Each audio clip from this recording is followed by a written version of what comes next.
A long, long time ago, in a land where two mighty rivers flowed and the fields were green and golden, there was a grand city called Uruk. It was a place of towering walls that could protect its people from any enemy, busy markets where people traded grains and spices, and temples that reached for the skies. The people of Uruk had everything they needed, but they were not happy. Why? Because their king, the great Gilgamesh, was 2/3 god and 1/3 man. And while he was strong and wise, he was also selfish and unkind. Gilgamesh was the mightiest person in all of Mesopotamia, stronger than any soldier and cleverer than any scholar. Yet his pride made him act unfairly toward his people. He would order them around, make them work too hard, and think only of himself. Day after day, the people of Uruk prayed to the gods, "Help us, please. Send someone to teach Gilgamesh to be good and kind."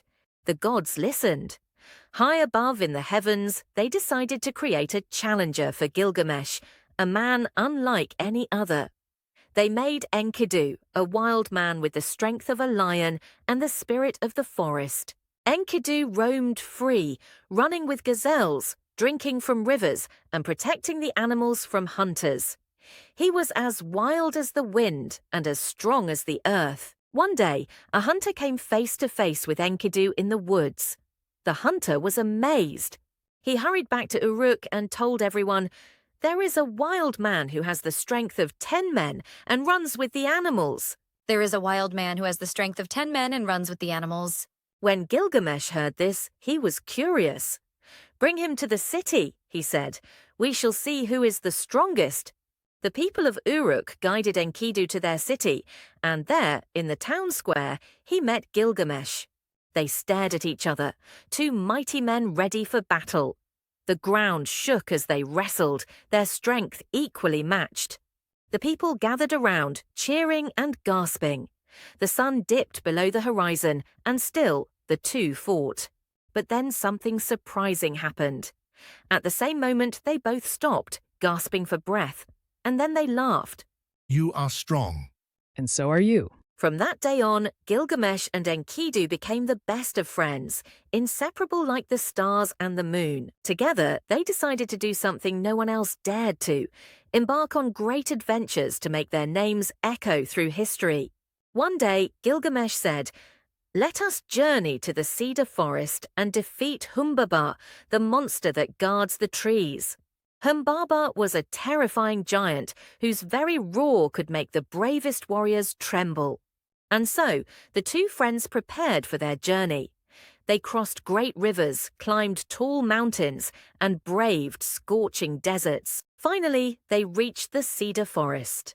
The trees stood tall and silent, their leaves whispering in the wind. Suddenly the ground rumbled. Thud, thud, thud.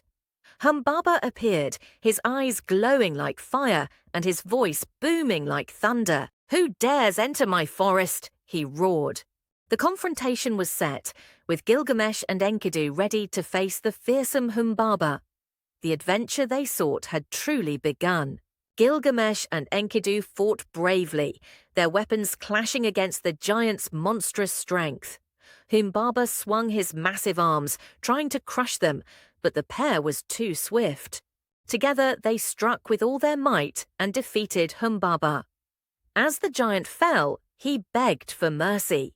Do not spare him, Gilgamesh. The gods may be angered if we leave him alive.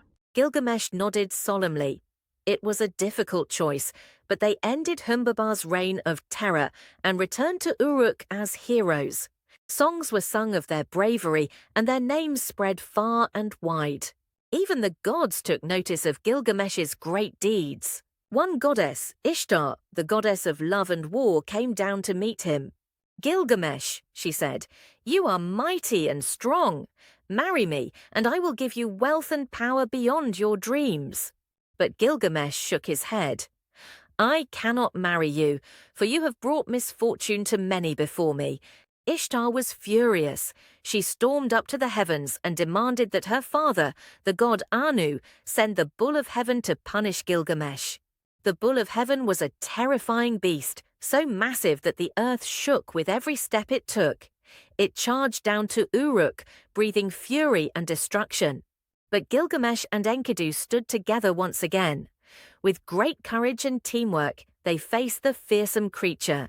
After a fierce battle, they defeated the Bull of Heaven. The people of Uruk shouted with joy, but their celebrations did not last long. The gods in the heavens were angry.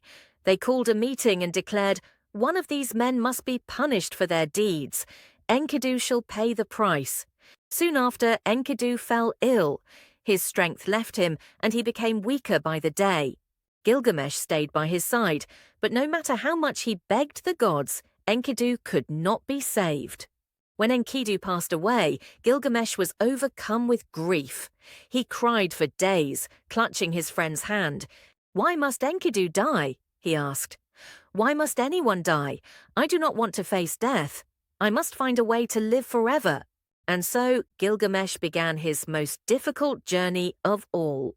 He traveled far and wide, crossing deserts and waters, searching for Utnapishtim, the only man who had been granted immortality by the gods. After many hardships, he finally reached Utnapishtim's home at the edge of the world. Tell me, how can I live forever? Utnapishtim sighed. "Immortality is a gift only the gods can grant. But if you can stay awake for 6 days and 7 nights, perhaps you can prove yourself worthy." Gilgamesh tried his best, but he was exhausted from his journey. As soon as he closed his eyes, he fell into a deep sleep. When he awoke, Utnapishtim shook his head sadly.